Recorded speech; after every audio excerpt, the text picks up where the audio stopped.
Hello friends, welcome to speedy exam तैयारी। आज हम लोग सुंग वंश के बारे में पढ़ेंगे। सुंग वंश का शासन कब से कब तक था? 185 ईसा पूर्व से 73 ईसा पूर्व। इससे पहले कौन सा वंश था? तो मौर्य वंश का शासन था। मौर्य वंश का अंतिम शासक बृहद्रथ था। इसकी हत्या इसके अपने सेनापति पुष्यमित्र शुंग ने कर दी और सुंग वंश की स्थापना की। पुष्यमित्र शुंग किस जाति का था? ब्राह्मण जाति का था। तो इन्होंने प्रथम ब्राह्मण राजवंश की स्थापना की। राजधानी को बदला।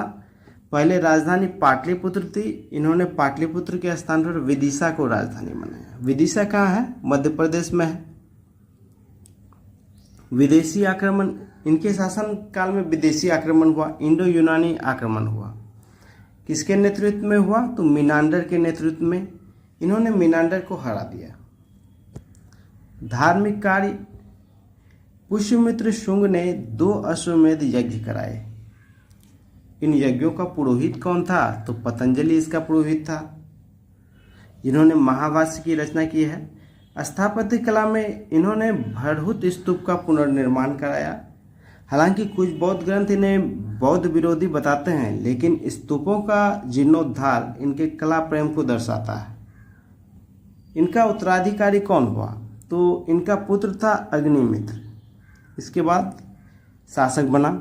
कालिदास की रचना है मालविका अग्निमित्रम। इसका नायक यही अग्निमित्र है, जो पुष्यमित्र शुंग के पुत्र थे। अंतिम शासक, शुंग वंश का अंतिम शासक कौन हुआ? देवभूति। इसकी हत्या इसके सेनापति ने कर दी, वासुदेव ने, और कण्व वंश की स्थापना की। कण्व वंश कब से कब तक रहा? 73 ईसा पूर्व से 30 ईसा पूर्व तक।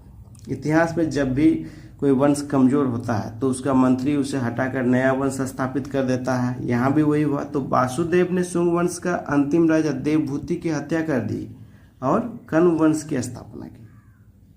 इसका शासन कहाँ तक था? तो मगध क्षेत्रों तक ही सीमित रहा। इस वंश का अंतिम शासक कौन था? सुशर्मा था। अब एक बार हम इसको क्विकली रिवाइज कर लेते हैं। शुंग वंश, इसका संस्थापक कौन था? पुष्यमित्र शुंग था। इन्होंने राजधानी कहाँ बनाया? विदिशा को राजधानी बनाया। इस वंश का अंतिम शासक कौन था? देवभूति। पतंजलि इनके समकालीन थे। किनके समकालीन थे? तो पुष्यमित्र शुंग के समकालीन थे। उसके बाद कौन सा वंश आया? कण्व वंश आया। इसकी स्थापना किसने की? वासुदेव ने। राजधानी पाटलिपुत्र। अंतिम शासक कौन हुआ? सुशर्मा। तो शुंगों के पतन के बाद यह वंश आया था। एग्जाम में कुछ रिपीटेड क्वेश्चंस होता है, जैसे पुष्यमित्र शुंग ने कौन सा यज्ञ कराया? अश्वमेध यज्ञ कराया। शुंग वंश की राजधानी कहाँ थी? विदिशा थी। शुंग वंश का संस्थापक कौन था? पुष्यमित्र शुंग। पतंजलि किसके समकालीन थे? पुष्यमित्र शुंग के। दोस्तों, नेक्स्ट वीडियो में हम इससे संबंधित क्विज का अध्ययन करेंगे। धन्यवाद।